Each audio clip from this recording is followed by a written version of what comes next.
Welcome back, Ram fans. So I've had a little trouble on my second gen 1500 where whenever I'm trying to shift into gear, it doesn't really want to go into gear. And it's kind of odd because it sort of feels okay right now without the truck on or moving. So I don't know if that's an indicator of something wrong inside the transmission, or possibly just like motor mounts or transmission mounts not aligning the shift shafts correctly, or it could be the actual shift tower down inside here getting sloppy. And that's what I'm going to check out first. So I couldn't really find any good instructions anywhere on how to take this all apart, so I'm going to be kind of just winging it here. But obviously you got to remove the console.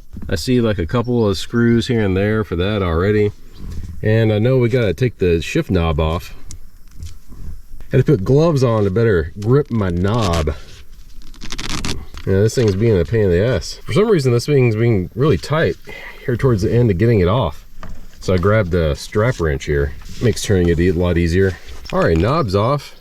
I guess the little nut inside there is a little loose, but this is a little strange. Some of the threads were coming off. Yikes. All right, now with the knob off, we can figure out how to pull the boot up off the shaft, which it looks like I have some screws to take off down here. Oh, there's two screws on the top side too. Now with the screws out, the boot should just pull up off the shaft. Make sure you don't lose these clips. It looks like they're practically falling off the console here. And in fact, this one's gone. I wonder if it's down in here somewhere. We gotta find that. And now we gotta figure out where all these other screws are. They're holding the little console on. There's another one under there. All right, taking these two screws out here, loosened up this side. I see that inside here, there's two more. All right, so the console is pretty loose now, but it's still obviously being held on this side over here. And I thought maybe there was screws underneath this little rubber thing, like over here on this side. So I pulled it up, but there's no screws in these holes here. What I found is, like, I think this thing just pops out like that. Rantoul Products Textron Inc. BR console, February 11th, 98 at 12:55. Inspector AB1 signed off on this. I love finding stickers like this. It's just amusing to me. And here we see our last two screws. Oh, and here's that missing clip. That's handy. Well, we have a little bit of a problem here. The heads of the screws aren't sticking up high enough from the plastic to actually get the socket on there. And it's the same on both sides here. So I'm just gonna have to drill it out. All right, well, that was a pain in the dick, but now that I got those last screws out, the console just lifts up and out of here. And now we have 6 screws here to get this other boot off.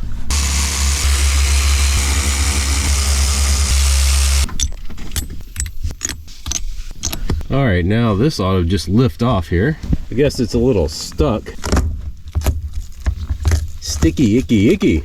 Oh, you know what? We need to get the shift shaft off. You know, it's nice taking things apart and finding stickers with part numbers on it. Good on you, Dodge. Now this nut is a 3/4, but it's being a bastard. So might have to figure something else out. That's strange. Why is that being springy like that? This shaft should just spin off. Very strange. All right, here we go. Just had to give her a little bit more and it sprung it off. Now I thought this was a jam nut, but it looks like it's just part of the shifter. Very interesting. This is the kind of detail that I wish was documented somewhere. You know, I have the factory service manual for this truck, but it doesn't really say anything about taking this part of it apart. It has detailed instructions on the internal workings of the transmission itself, but not anything as simple as just getting this stuff off. Kind of funny. Now we should be able to just pull this boot up over this little thingy.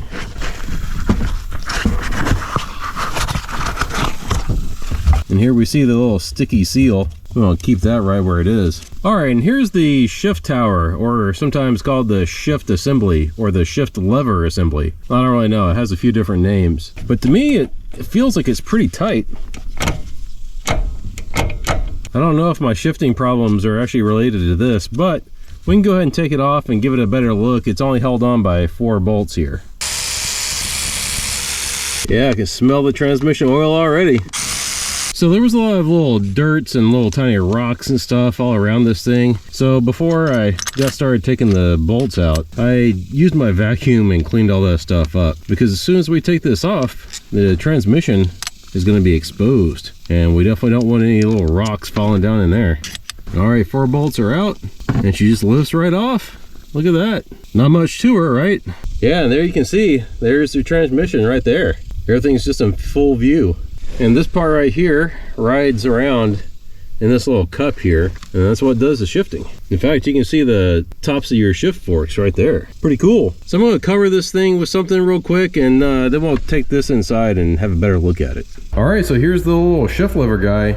This thing's surprisingly light, and I tried to clean this sticker up to try to get some numbers off of it. I took a couple of pictures before I started rubbing on it. Rubbing on it did nothing. Maybe I'll see something in the pictures, I don't know. I was actually having a hard time finding the correct replacement part. The numbers I found on the thingy itself weren't any help at all. And most of the listings I saw said they would work, but they were actually for the 94 to 97, and that doesn't work on the 98 to 2001s. It looks like the base of the shifter might be the same, but the top definitely isn't. I asked some Dodge experts, but they didn't really seem to know either. Eventually I found this page that has a nice exploded diagram, and it shows the shifter with a part number, and yikes at that price. But when I looked up that part number, it's actually for the NV4500, not the NV3500, which my truck has. And visually the shifters are different. But finally a fellow jerk put me on the line to the correct part. Now this Allstate gear place is the only place that seems to have the part, so I went ahead and ordered one, and I'll confirm fitment whenever it gets in, so stay tuned for that. But what's interesting is they also list the Mopar part number, and according to that, this is actually for the V6 version, but they both use the NV3500, so hopefully it's gonna work. Well, let's get back to tearing down the one that I took off the truck.